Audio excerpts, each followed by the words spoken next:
My name is Faith Terrell, and I'm 34 years old.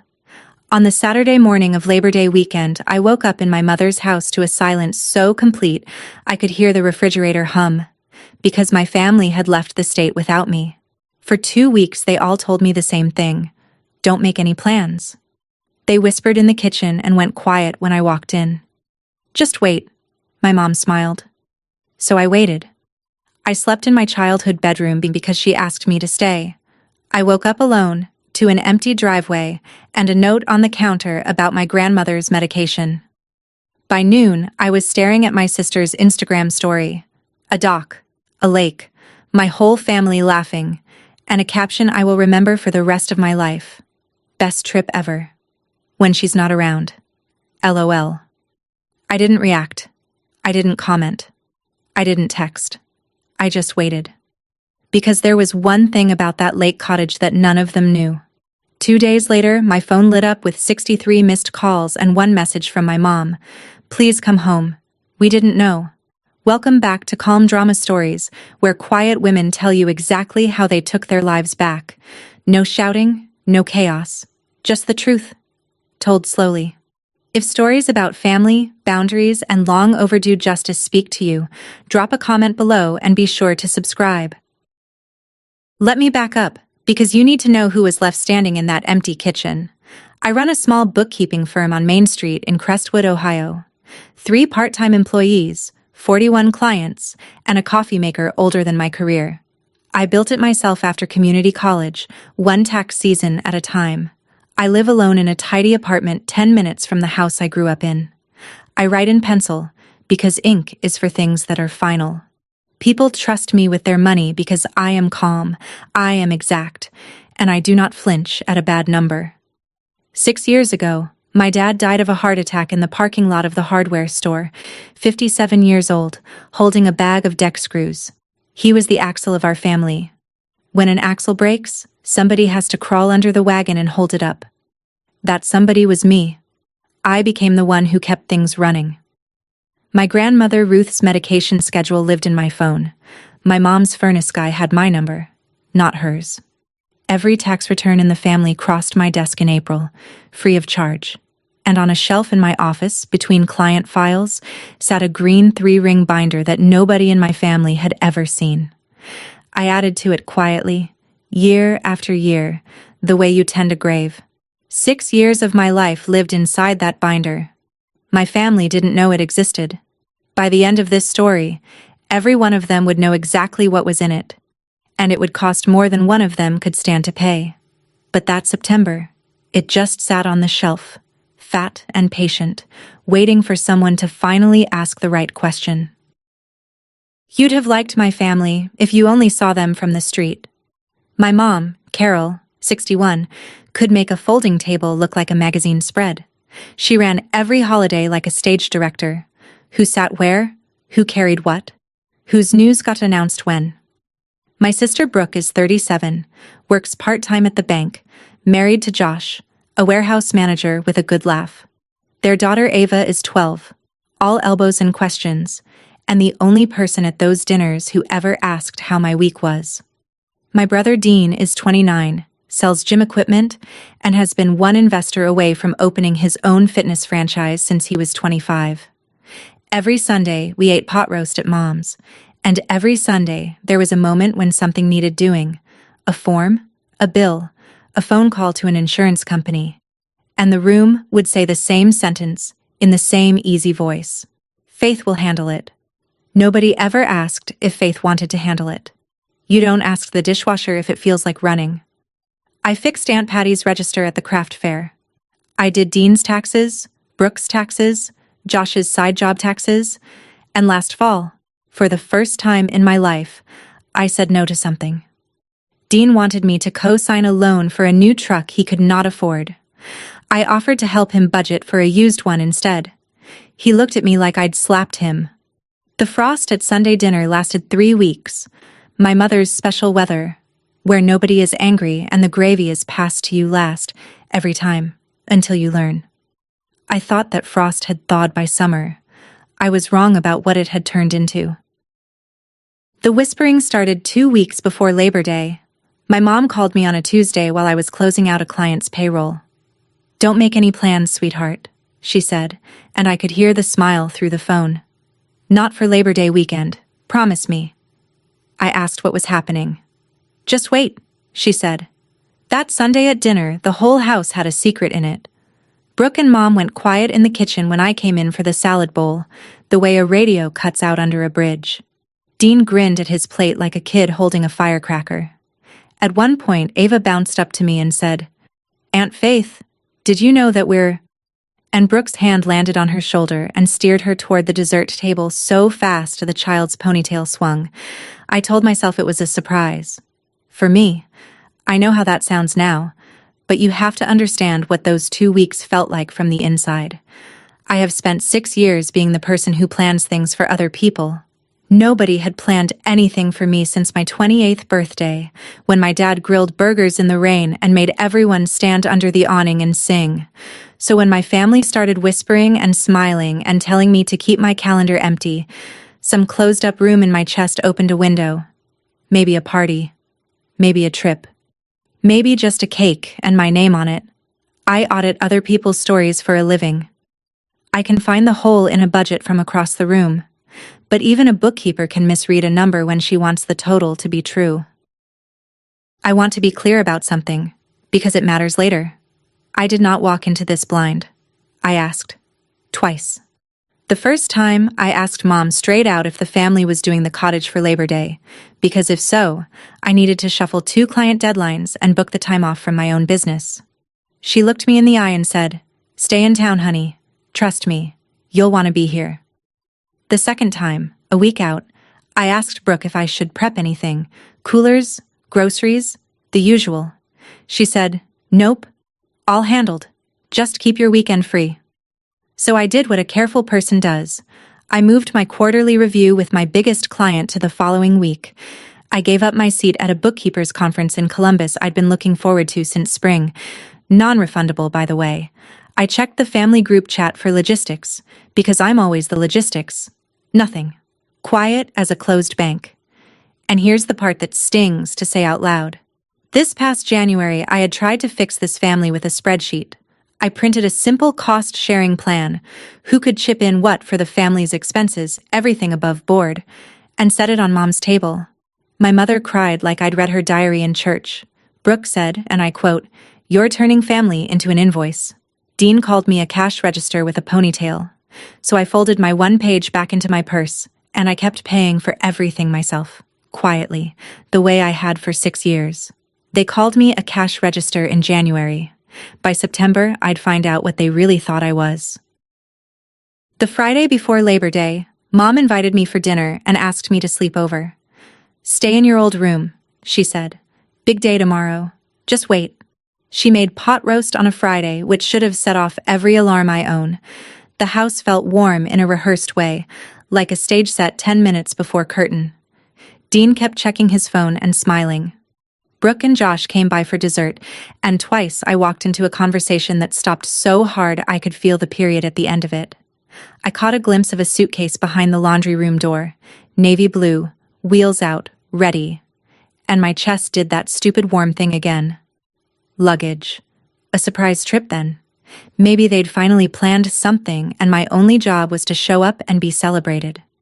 I remember deciding, standing in that hallway with a dish towel in my hand, that I would let them have the joy of surprising me, that I wouldn't peek, wouldn't guess, wouldn't do the math out loud. When Brooke's family left, Ava hugged me at the door longer than usual, her face pressed into my ribs, and she said, "Bye, Aunt Faith," in a small voice that I misread as sleepiness. It wasn't sleepiness. My mom kissed my forehead at the top of the stairs, first time in years, and said it one more time, softer than before. "Don't make any plans."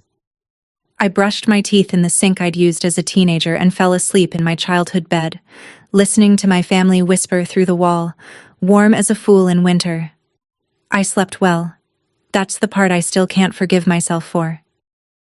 I woke at 7:40 to a house with no sounds in it, no coffee maker gurgling, no shower running, no Dean feet on the stairs, just the refrigerator, humming to itself like it was trying to keep me company. I lay there a full minute, telling myself they were hiding, that I'd walk down and the lights would flip on and there'd be balloons. I walked down. The kitchen was clean and cold. The driveway through the window was empty. Both cars gone. And on the counter, under the good salt shaker, sat a single sheet of paper in my mother's round, cheerful handwriting. Ruth's pills. Blue one with breakfast. White ones at night. List on the fridge. Trash goes out Tuesday. Water my tomatoes. They're fussy. Back Monday evening. Thanks, sweetie. No sorry. No explanation. No cottage. No destination. No, we'll miss you. Not even my name. Just sweetie. The word you use for a waitress or a dog. I stood there in my pajamas holding the note, and the room did a slow, quiet tilt, because I finally saw the shape of it. Don't make any plans. Not because something was planned for me, because I was the plan. I was the house sitter, the pill counter, the tomato waterer.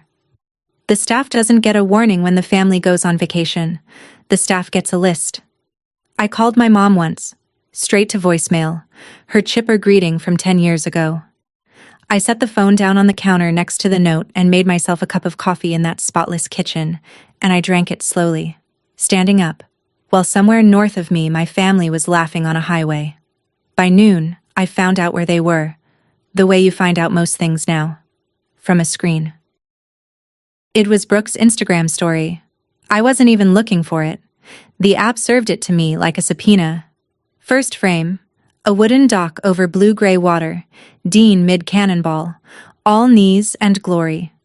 Second frame, my mother in her white sun hat, raising a plastic cup of something pink toward the camera, laughing with her whole face, a laugh I hadn't seen since Dad was alive. Third frame, Josh at a grill, Ava on a paddleboard, sunlight everywhere. I knew that dock. I knew that water. Lake Arden. Our cottage. My father's cottage. 2 hours north, the place I had not been invited to. And across the bottom of the last frame, in that cursive font Brooke uses for happy announcements, sat the caption, "Best trip ever. When she's not around, LOL." 214 people had watched it by noon. Aunt Patty had responded with a little red heart.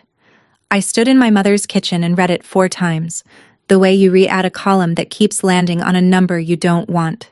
She. Not around. LOL. I waited to feel the scream build, and it didn't come. What came instead was worse, or maybe better. A stillness, cold and wide, like a lake icing over in a single night. I did not comment. I did not post. I did not text a soul. I put the phone face down on the counter, washed my coffee cup, dried it, and set it in the rack. Then I picked up Mom's watering can, filled it, walked to the tomatoes, and stopped with the can in midair. I looked at those fussy little plants for a long moment. I set the can down, still full, on the porch rail. Every machine has an off switch. Mine had just been found. And here's what my family forgot when they left the state. They'd left me home alone with every device, every calendar, every account in this family that I had ever been asked to manage. Here is what I did not do that Saturday. I did not call Brooke and demand an explanation. I did not type the 11 furious paragraphs my thumbs were begging to type. I did not cry into the pot roast leftovers. Rage is a payday loan, feels like money, costs you double by Tuesday. I locked my mother's house, drove the 10 minutes to my apartment, showered, put on real clothes, and then did the one thing on that note worth doing. I picked up my grandmother's pills and drove to Ruth's little brick house on Cedar Street. Because here's who else woke up that morning without a family. An 83-year-old woman with a bad hip and a sharper mind than all of us combined. They'd left her behind too. Too much trouble, apparently. Ruth opened the door in her good cardigan, looked at my face for exactly 1 second, and said, "Well, you'd better come in and crack some eggs."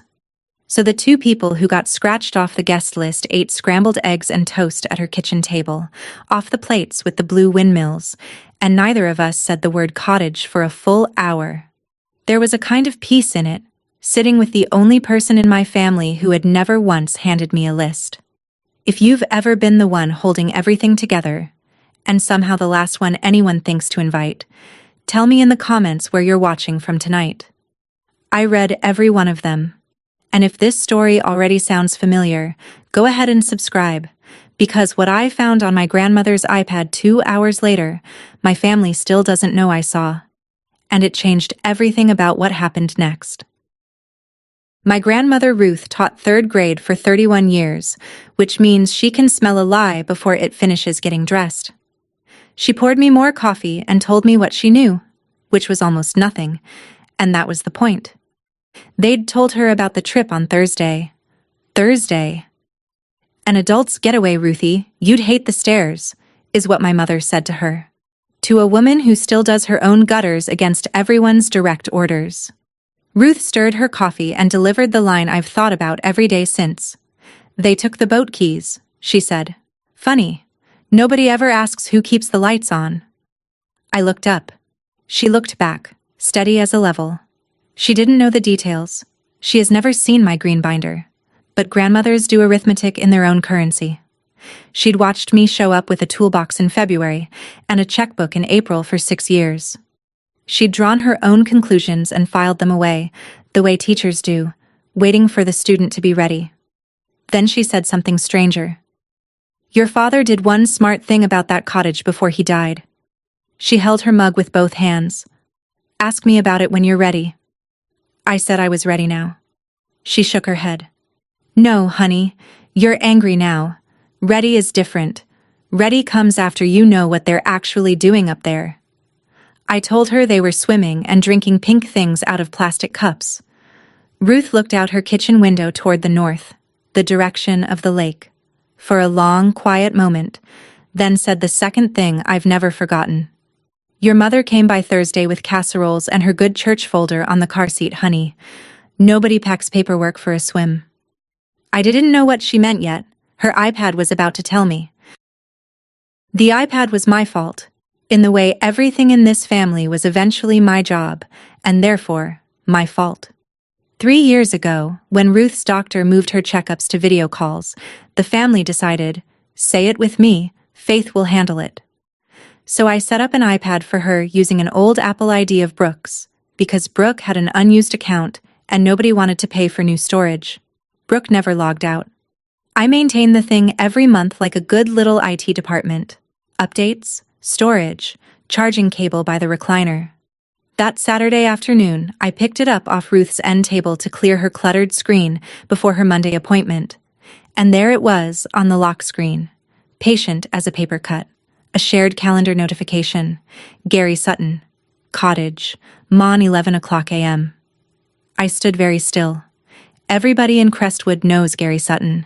His face smiles down at you from the biggest realtor billboard on Route 9, right next to the words, Your Home. His promise.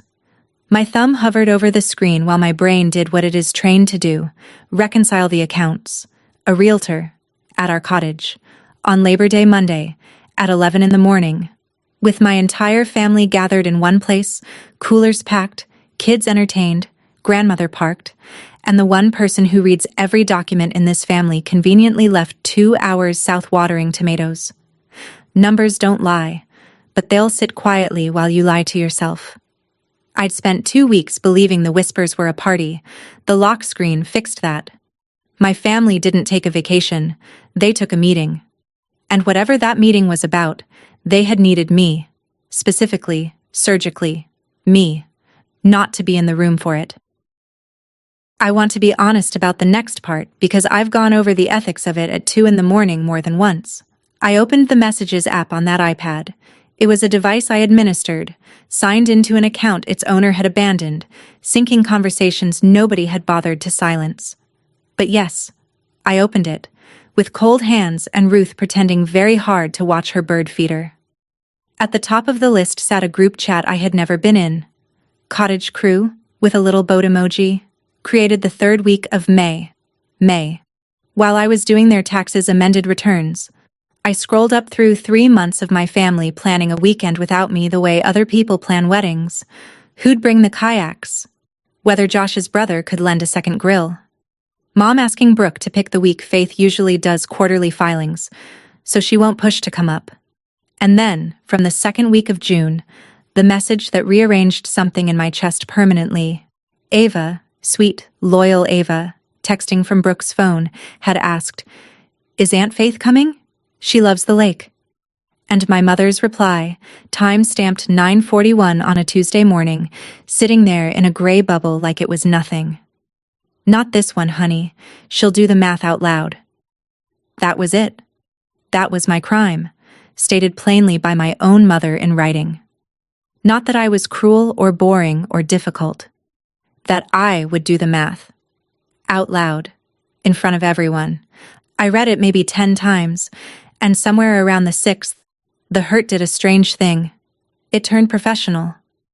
"All right, Mom," I remember thinking, with a calm that frightened me a little. "What math were you so afraid I'd do?" I kept scrolling. And then I found the spreadsheet.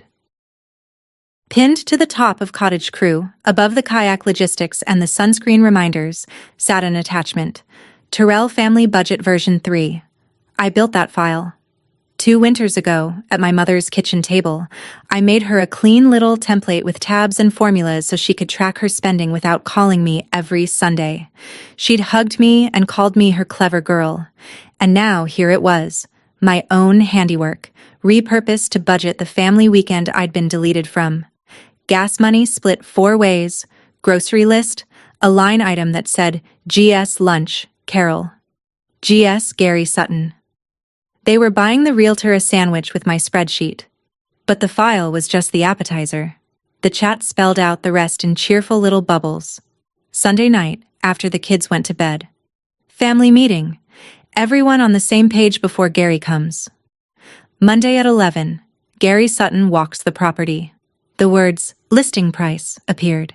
The words, before the fall market cools, appeared. Dean, in July. Deposit deadline is the Friday after Labor Day. Franchise rep confirmed, 60 grand holds my territory. My mother, in August. The cottage does nothing but cost money. Your father would want it working for this family. And then, from Mom, the last brick in the wall, posted 10 days before they left. Don't tell Faith till it's done. You know how she gets. You know how she gets. I sat in my grandmother's recliner with that iPad warm on my knees and understood the whole architecture at once, the way a column of numbers suddenly foots. They weren't just spending a weekend without me. They were voting on my father's cottage, selling the last thing he ever built with his hands. And I wasn't on the ballot.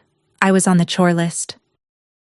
I drove back to my apartment as the light went long and gold, and I didn't turn on the television and I didn't pour a glass of wine. I went to the shelf in my home office between 2 client boxes, and I took down the green binder. I set it on my kitchen table the way you'd set down something breakable, and I opened it to the first page, and for the first time in 6 years I read it start to finish as a stranger would. Property taxes on the Lake Arden cottage, $3,900 a year, 6 years running. Paid by me. Receipts filed by quarter. Homeowner's insurance, $1,650 a year. Autopay from my business account. My name on every statement. The September the septic system failed. $7,200, and me on the phone with the contractor at 6 a.m. between client calls.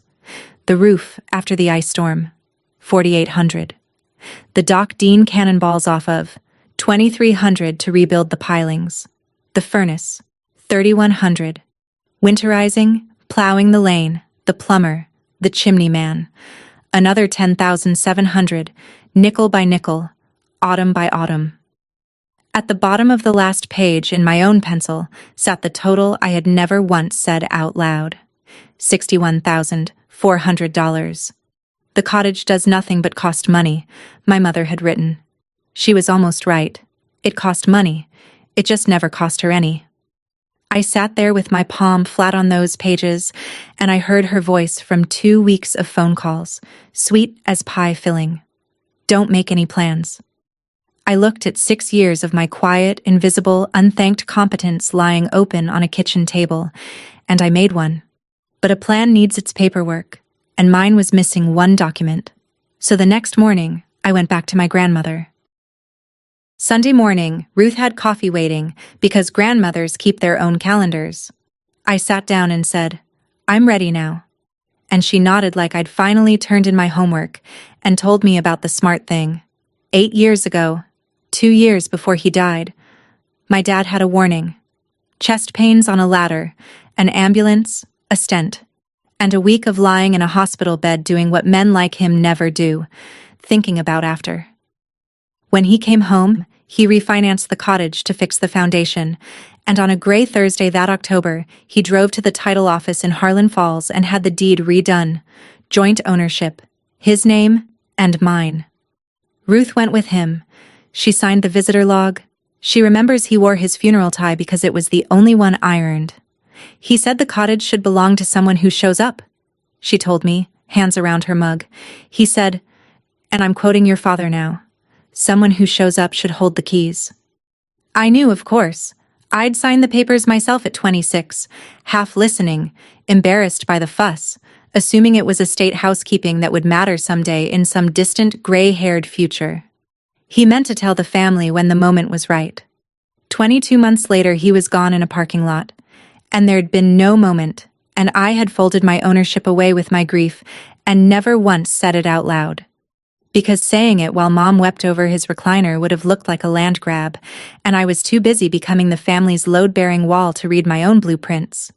So here is where my story stood that Sunday morning. My family was 2 hours north, planning to vote on a cottage they didn't fully own. I stood up to leave with my whole spine full of purpose, and Ruth said, "Sit down, there's a second half." So I sat, and my grandmother told me about my mother. The part of her story that never gets told at Sunday dinner. Carol was 23 when her own mother's health failed. There were 3 sisters, and 2 of them had the good sense to live far away. So for 7 years, 7, my mother spooned soup, changed sheets, managed pills, and missed the decade where a life gets built. Her sisters sent Christmas cards from Florida with beach photos and glitter. Nobody paid her. Nobody asked her. The one time she raised the subject of help, her mother reportedly stared at her and said she didn't know daughters had started charging. Her mother thought that's what daughters were for too, Ruth said, and let that sentence sit between us on the tablecloth like a stone she'd been carrying in her apron for 40 years. I asked why she was telling me this. Was I supposed to forgive it? Ruth snorted. Forgiveness is your business. I'm just showing you the river. She leaned forward. Your mother drowned in this exact water, honey, and instead of draining it, she taught her own daughter to swim laps in it and called it love. That's the oldest recipe in the world. Then she patted my hand once, briskly, teacher to student, and added, knowing where the river starts doesn't keep you dry. I drove home the long way, past the hardware store where my father died, and I'll tell you the truth about what all that history did to me. Understanding my mother didn't change my next move by a single inch. It only made my hand steadier when I made it. Sunday night. My kitchen table. The binder closed at my left elbow, a mug of tea going cold at my right, and my laptop open in the middle like an altar. 2 hours north. If the group chat's agenda held, my family was putting the kids to bed early and gathering on the screen porch for their family meeting. Everyone on the same page before Gary comes. Every phone in that cottage had my number in it. Any one of them could have called me at any moment in the last 3 months. I checked, out of professional habit. My last text from my mother was 11 days old. It said, "Don't forget, Ruth has a dentist appointment." So, no, I did not text my family. I have never once texted them about any of this. And I never will. And if that sounds cold to you, I understand. But read the note on that counter again, and tell me which of us went cold first. Instead, at 12 minutes past 9, I wrote an email to the office of Gary Sutton Realty. It was 3 lines long, and I have written grocery lists with more emotion. Line 1. I am a joint owner of record of the property at 14 Arden Shore Lane, parcel number attached. Line 2. The property is not for sale, and no listing agreement will be signed by me. Line 3. I'd suggest his office verify the title before Monday's 11 o'clock appointment, and I thanked him for his time, because manners are free. I copied myself. I hit send at 9:12 p.m. and the whoosh sound was the loudest thing that had happened in my apartment all weekend. The invisible daughter died right there, at a clean kitchen table, between one email and a cup of cold tea. I rinsed the mug. I went to bed. And I slept like a ledger that finally balanced. Labor Day morning, I did something radical. I lived my own life. I picked up Ruth at 8:30 and we went to the farmer's market on the square, where she haggled over late summer peaches like it was a contact sport and introduced me to 3 separate women as my granddaughter, the one with the business. We bought too much corn. We got coffee from the truck with the striped awning and sat on the bench outside the library, and my grandmother, who knew exactly what I'd sent at 9:12 the night before because I'd told her over the peaches, never once asked me if I was sure. That's what being believed in feels like, if you've forgotten. Meanwhile, 2 hours north, I could see the morning as clearly as if I'd catered it. Mom would be wiping down the counters her guests never noticed, setting out the lemon bars she makes for company, angling the good chairs toward the water. Dean would be pacing the dock in his lucky polo, rehearsing franchise numbers he'd never once run past the family bookkeeper. Brooke would be arranging the porch for maximum listing photo potential, and a man with a billboard smile would be loading a folder into his car, whistling, with no idea that an email was sitting in his office inbox like a mousetrap in a bread box. At 10:58, on that library bench, I checked the time, turned my ringer off, and set my phone face down on my knee. Ruth watched me do it and bit into a peach. At 11:04, the screen lit up for the first time. I watched it glow through the back of the case, patient as a lighthouse. I didn't touch it. Here is the anatomy of a family emergency, as observed from a library bench in the sunshine.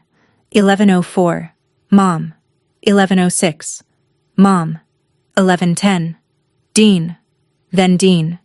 Then Dean again. 3 times in 4 minutes, like a man kicking a vending machine. 11:20, Brooke. 11:21, a voicemail. 11:40, Josh.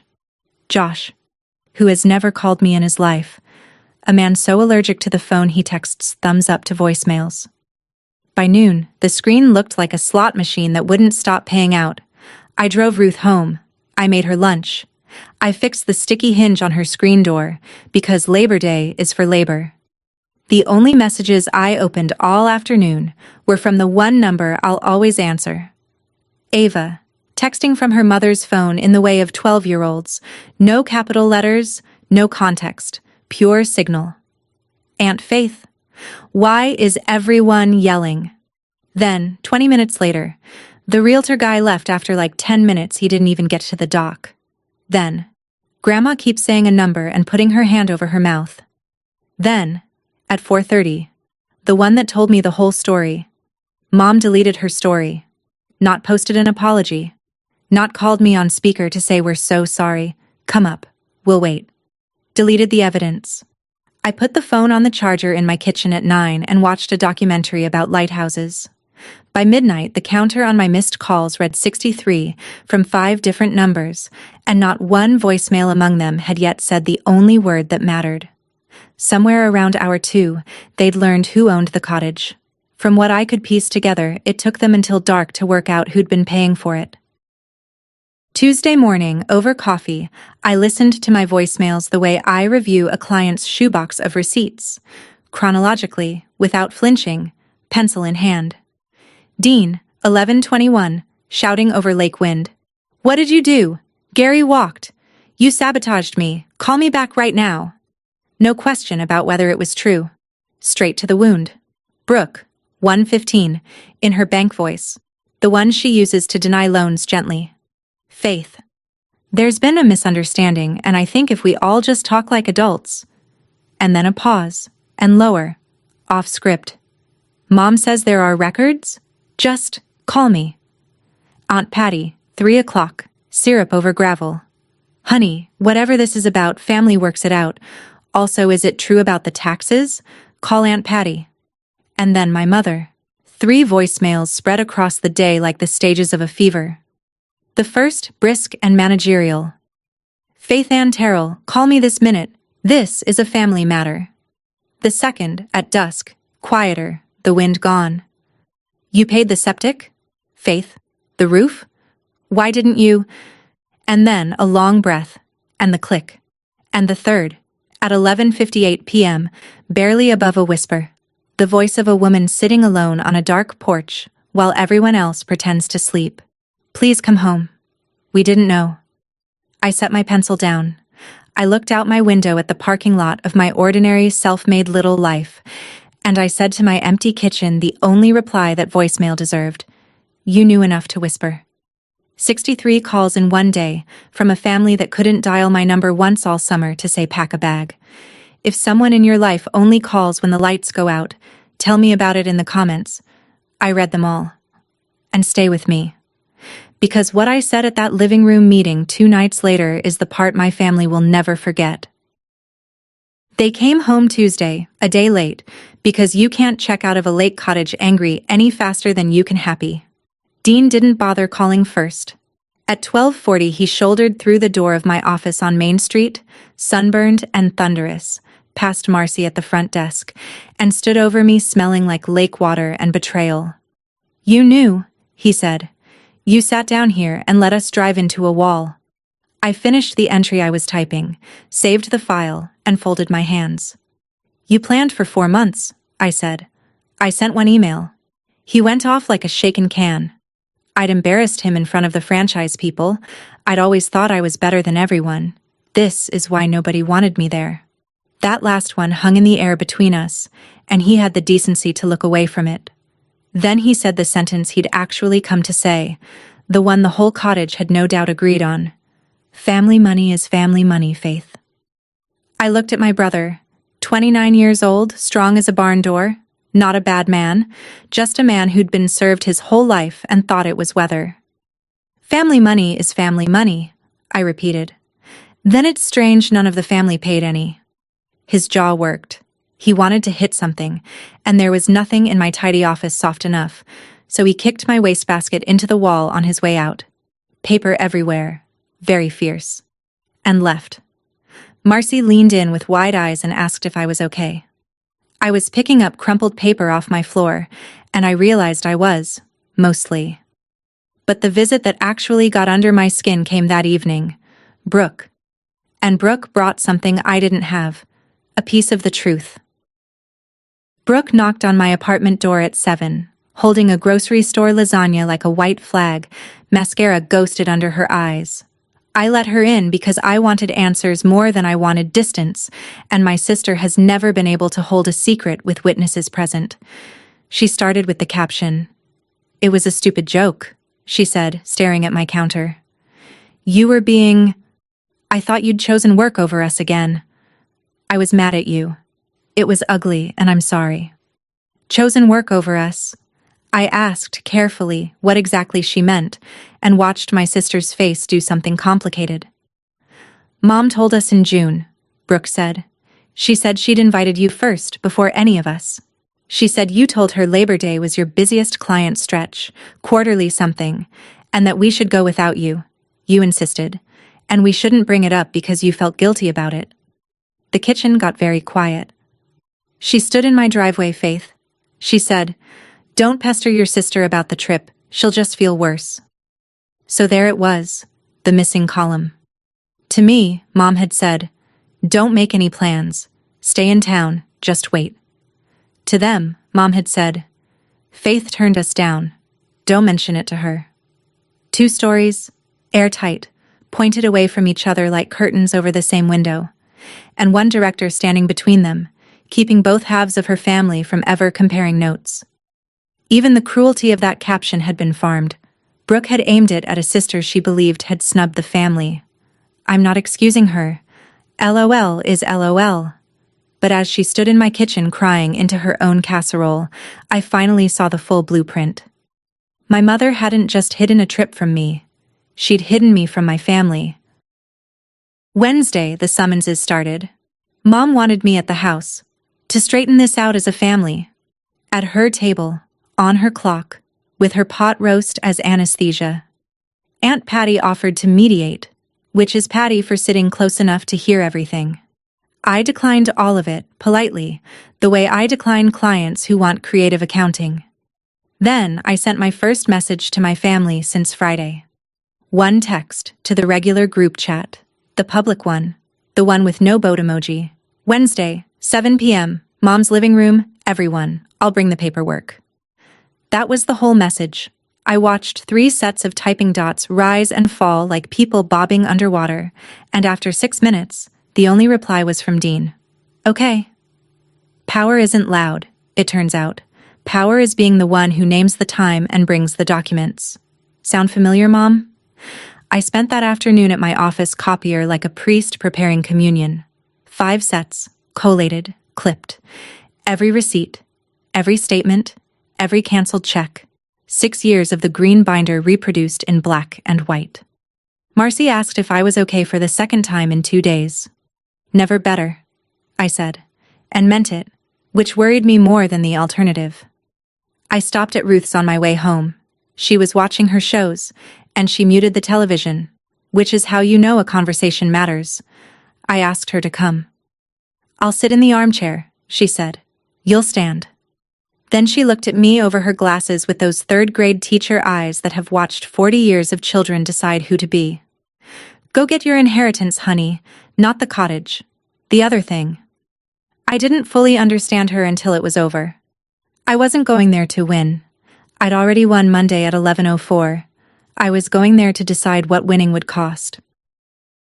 I got to my mother's house at 7 exactly, because punctuality is a language and I wanted mine formal.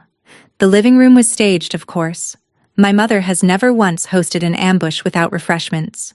Lemon bars on the good plate, coffee in the carafe, lamps turned to their forgiving settings. Dad looked down at us from the mantel, holding a walleye and a smile from 20 summers ago. Dean stood by the window with his arms crossed, jaw set, deadline 2 days away, and dying. Brooke and Josh shared the love seat like people at a deposition. Aunt Patty had been disinvited. I'd made that a condition, and her absence had its own weight, like a muted trumpet. Ruth took the armchair by the lamp, hands folded on her cane, magnificent. And my mother sat on the edge of the sofa in her church cardigan, hair done, face composed, a woman prepared to manage her way through one more family weather event. Ava was supposed to be upstairs. I saw her anyway, through the balusters at the top of the staircase, chin on her knees, and I did not tell on her, because some educations you don't interrupt. Faith, my mother began, in the voice she uses to return soup at restaurants. Before anything else, I want you to know how much I raised one hand, gently, and the sentence died of natural causes. I crossed the carpet I'd learned to crawl on, and I set the green binder down on the coffee table between the lemon bars and the coasters, square to the table's edge, the way I'd rehearsed without admitting I was rehearsing. The room looked at it the way you'd look at a strange dog. My name is on the deed, I said.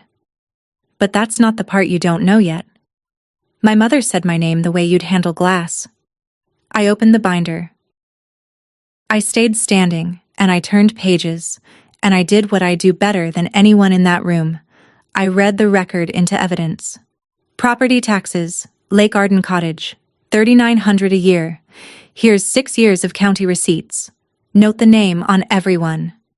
I laid the page flat and turned it toward them. Homeowner's insurance, $1,650 a year, auto-paid from Terrell Bookkeeping. That's my business, which means that's my name again. Paid. September, 4 years ago. The septic failure. You all remember the smell? You joked about it at Thanksgiving. $7,200. Here's the contractor's invoice, and here's who signed it at 6 in the morning. Page. The roof. After the ice storm. $4,800. The dock you cannonballed off Saturday, Dean. I rebuilt the pilings under your feet 2 summers ago. $2,300. The furnace. $3,100. Plowing. Winterizing. The chimney. The plumber. Page. Page. Page. Nobody touched a lemon bar. Josh was the first to stop meeting my eyes, and Josh had the least to be ashamed of, which tells you something about shame and how it books itself to the wrong accounts. I turned to the last sheet. The the one with 6 years of pencil arithmetic in the margin, and I said the number out loud in that living room for the first time anywhere. $61,400.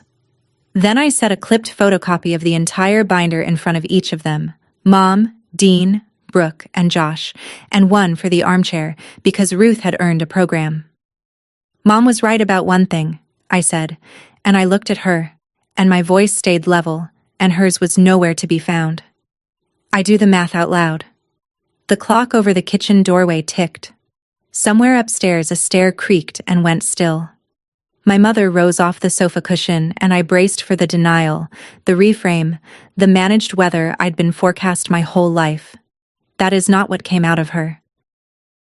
What came out of my mother was the truth, and it came out the way water comes through a failed foundation, first a seam, then all at once. She sat back down mid-rise, as if her knees had voted against the performance, and she looked at the photocopy in her lap, and she said, "I couldn't cover it." The room went so quiet I could hear the carafe cooling. "After your father died, the pension was half what I refinanced, and then the card, and then the home equity loan." Her hands smoothed the pages without reading them. "Every month I'd sit at that kitchen table with your little spreadsheet and move numbers around like furniture, and there was never—" She stopped, started again. "Your father handled it. Then he didn't, and everyone assumed I was fine, and I let them, because—" She looked up, and for one unguarded second I saw underneath the stage director to the scared bookkeeping of her own life. "Because I could not sit at Thanksgiving and be the poor widow, Faith. I could not." Dean said, "Mom, you don't have to." And she kept going, over him, at me. "The bills started coming and your name was already on things and it was so easy. You never asked for credit. You never even told them." A small, terrible laugh. "You made it so easy." And then my mother folded her hands on her lap and delivered, in the voice of a woman reciting something she'd learned before she learned to question it. "Nobody ever asked me either, you know. All those years with your grandma, Dorsey, nobody asked. I thought that's what daughters were for." In the armchair, Ruth closed her eyes like someone hearing a diagnosis she'd predicted, and I stood there holding 6 years of paper, understanding my mother completely, and finally, the river, the drowning, all of it. And I said, quietly, "That's the saddest sentence you've ever said, Mom. And it's still not an apology." Brooke pulled in a breath, and then came the offer. They pivoted the way families do. No signal, all at once, like starlings. Denial hadn't survived the binder, so they reached for the checkbook. Brooke leaned forward, bank voice engaged, hands sketching reasonableness in the air. "Okay, here's what makes sense. The cottage sells. It's a seller's market. Gary says 310, maybe 320. The first 61.4 comes off the top and goes straight to you. Every cent back, Faith, before anyone else sees a dime. That's fair. Nobody's asking you to lose anything." Dean came off the window like a man given one more rep. 60 for the deposit holds my territory till Friday. Faith. Friday. This franchise runs 8% margins in towns half this size. I'll have Mom paid back in 3 years. You in 2. It's not spending. It's seeding. Dad would get that. Dad built things. He was pacing now, pitching to the room, to the mantel, to the walleye. And then, my mother did the thing I'd been braced for since Monday, the thing she does best in all the world. She crossed the carpet, sat beside me on the arm of the sofa, and took my hand in both of hers, warm and dry and certain, and she made her offer. Not money. The other currency. "Sign it, sweetheart. Just this once, and everything changes, I promise you. You'd run it all. The money, the decisions, everything through you. Out in the open, the way it should have been. Every trip, every holiday, you're the first call I make. First, Faith, not the note on the counter. Never again." She squeezed my hand. "You'd be the head of this family. You practically already are. All you have to do is sign." And there it was, gift-wrapped and glowing. Everything I had wanted since I was 28 years old offered at last, sincerely, in front of witnesses. Every price tag in that room was face up now. including mine. They were offering me the family I'd been paying for all along. All I had to do was keep paying. I looked down at my mother's hands wrapped around mine, and I understood, at last and all the way, what I was being offered. A promotion, head of family, chief of staff to my own life, senior vice president of other people's emergencies, with a corner office in the house where they whisper when I walk in. 10 days ago, I would have signed. That's the part that scares me still. How close 10 days is. I slid my hand out from between my mother's, gently, the way you take your hand back from a sleeping child, and I stood up straight, and I kept my voice at the exact register I use to tell a client their business is insolvent. Low, kind, and immovable. The cottage is not for sale, I said. Not this fall, not to fund a deposit, not to keep anyone from looking poor at Thanksgiving. Dad put 2 names on that deed, and both of them are staying on it. It stays open to this whole family. Ava learns to dive off that dock next summer. That doesn't change. What changes is this. I picked up the binder and closed it. The invisible payments end on the 30th. Taxes, insurance, repairs. From now on, the cottage runs on a written agreement. Everyone's share on paper, mine included. I'll draft it for free. It's the last free thing I'm doing. I turned to Dean. The answer on the $60,000 is no, not out of spite. A dream you can't fund without selling your father's dock isn't a dream yet. It's a bill. When you've got a real plan, I'll go over every number with you. At my desk. In daylight. And then to my mother, because she was still looking up at me from the arm of the sofa with the deal dying in her eyes. I don't want to run this family, Mom. I never did. I wanted to be in it. There's a difference, and it took me $61,000 to learn it. I'll teach anyone in this room the binder. I'll carry no one. I'm your daughter. I was never your staff. Behind me, Dean kicked the leg of the coffee table so hard the carafe jumped. Then it's gone, Dean said, too loud for the room. The territory, the franchise. Friday it's gone, and that's on you. He pointed at me the way you point at a car wreck. You know what you are? You're the reason this family is over. Dad's probably... And he stopped himself there, at the edge of the one sentence none of us ever finish, and grabbed his jacket instead. The door didn't slam so much as detonate. The pictures on the wall did a little shiver, and the deadline died right there in the echo. And my mother? This is the bill. This is what it cost. Write it down. My mother looked at the door, and looked at me, and went after neither of us. She sat on the arm of the sofa with her hands in her lap, and chose silence. One more time, the way she'd chosen it all summer. That was my payment in full, and I felt it clear the account. Brooke stood, collected Josh with a glance, and said, I'll call you, in a voice that meant someday, maybe, thinner. Then, small feet on the stairs. Ava, in her sleep shirt, passed her mother's outstretched hand, straight across the carpet to me, arms around my ribs, fierce as a seatbelt. She tipped her chin up and whispered, Great-Grandma Ruth said you'd stand up. She told me to watch. I looked over her head at Ruth, who was examining the ceiling with the innocence of a career educator. I hugged my niece, said goodnight to the room in general, and walked out the front door of the house I grew up in, lighter and poorer than I had ever been in my life, both at once, having just traded the family I'd been buying for the person I'd been burying. The September night smelled like cut grass and rain coming. Grief and relief can ride in the same breath. I know, because I drove home on one. I'd love to tell you the phone rang the next morning full of apologies. It didn't work that way, because it never does. Dean went silent. No calls, no Sunday dinners. A mutual friend reported he'd picked up extra shifts and told people his sister chose a shack over her own brother. The franchise territory went to a man in Dayton. Brooke texted on holidays, polite as a greeting card, and once, in November, sent 3 photos of Ava's science fair with no caption, which from Brooke is practically a sonnet. Aunt Patty changed sides 4 times, depending on her audience. The town talked, then found newer weather.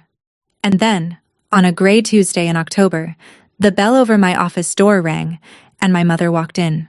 No lasagna, no speech, holding a plastic grocery bag full of unopened envelopes, and stood at the counter like a first-time client and said, "Teach me the binder." So I did. We started with how to read a tax bill. She cried once, quietly, over the home equity statement, and I handed her the tissues and a highlighter in that order because love in my family was finally learning to speak accounting. She took a part-time job at the fabric store on the square, her choice, not mine.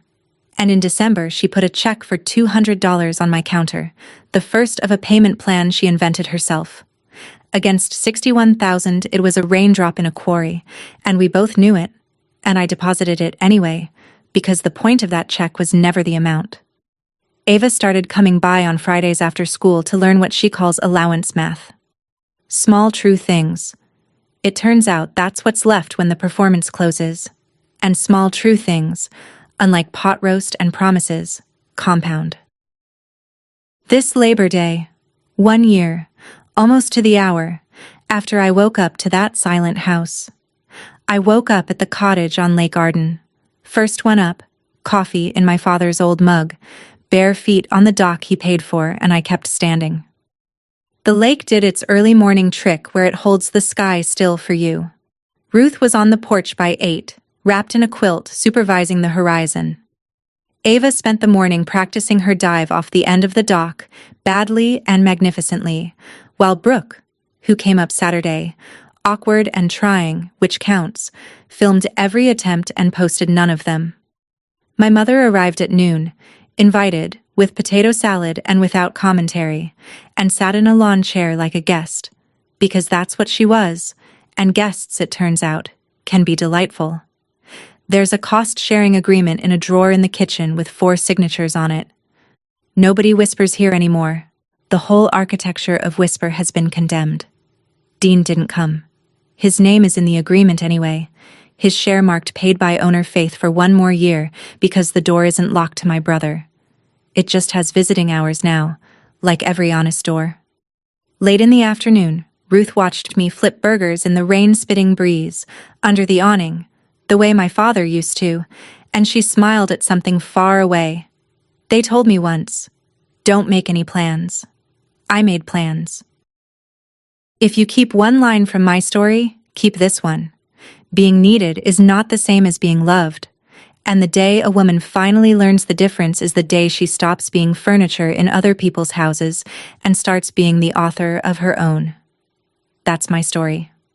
1 note on a counter, 1 green binder, 63 missed calls, and 1 plan I finally made for myself.